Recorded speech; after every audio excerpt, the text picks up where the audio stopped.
क्या दिल्ली में आने वाला है महंगाई का मौसम? क्या बिजली बिल से मिलेगा दिल्ली वालों को फिर एक झटका? आखिर किस किस पर पड़ेगा इस बढ़ोतरी का प्रभाव? देश में तनाव की स्थिति अभी पूरी तरह से खत्म भी नहीं हुई थी कि देश की राजधानी यानी दिल्ली में लोगों के लिए फिर एक चिंताजनक समस्या सामने आई है और इस नई चिंता का नाम है बिजली बिल। जी, एक बार फिर दिल्ली वासियों को बिजली बिल में बढ़ोतरी की समस्या का सामना करना होगा। ये वही समस्या है जिस पर विधानसभा चुनाव में जमकर सियासत हुई। आम आदमी पार्टी जहां ये कह रही थी कि अगर बीजेपी की सरकार बनी तो सभी मुफ्त सेवा बंद कर दी जाएगी, वहीं दूसरी ओर बीजेपी का कहना था कि जो भी मुफ्त सेवाएं हैं वो उसी तरह से चलती रहेंगी।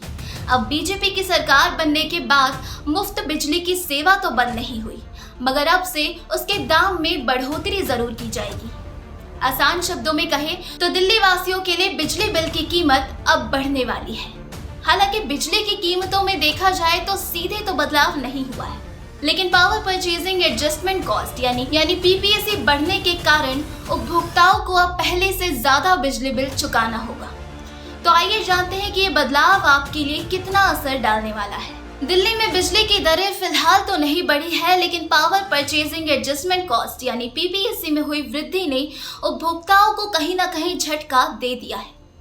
दिल्ली विद्युत विनियामक आयोग यानी डीईआरसी ने बीएसईएस यमुना पावर यानी बीवाईपीएल, बीएसईएस राजधानी पावर लिमिटेड यानी बीआरपीएल और Tata power Delhi distribution limited यानी टीपीडीडीएल को पीपीएसी वसूलने की अनुमति दे दी है।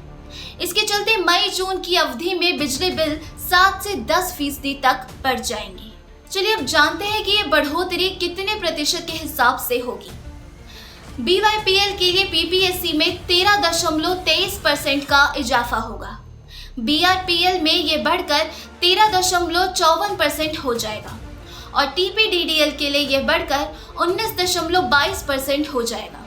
अब जानते हैं इस बढ़ोतरी का किस पर नहीं पड़ेगा असर।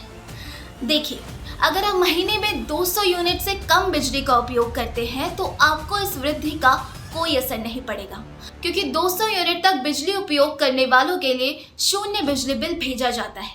लेकिन जिन लोगों का बिजली खर्च इससे अधिक है उन्हें ज्यादा बिल चुकाना होगा।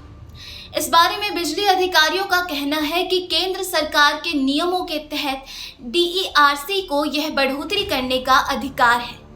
ईंधन की कीमतें बढ़ने की वजह से डिस्कॉम को बिजली उत्पादन कंपनियों से ज्यादा कीमत पर बिजली खरीदनी पड़ती है। इस घाटे की भरपाई के लिए डिस्कॉम को पीपीएसी वसूलने की अनुमति मिलती है। 2003 में पारित बिजली अधिनियम के अनुसार डिस्कॉम को गर्मी में बढ़ी हुई मांग को पूरा करने के लिए 10% तक की पीपीएसी बढ़ाने की पूरी अनुमति है। देखा जाए तो डिस्कॉम के भार को कम करने के लिए पीपीएसी बढ़ाया गया है। इसमें सरकार की आलोचना करना सही नहीं, ना ही इसमें ओपोजिशन के तंज का कोई मतलब बनता है। खैर, ये सियासी मसले सियासत के लोग ही जाने। आप इस पर क्या कहना चाहेंगे? इस फैसले से आप कितने प्रभावित हुए हैं हमें कमेंट कर जरूर बताएं और ऐसे ही लेटेस्ट अपडेट्स के लिए हमारे चैनल द इंडिया टाइम्स को सब्सक्राइब करना ना भूलें। धन्यवाद।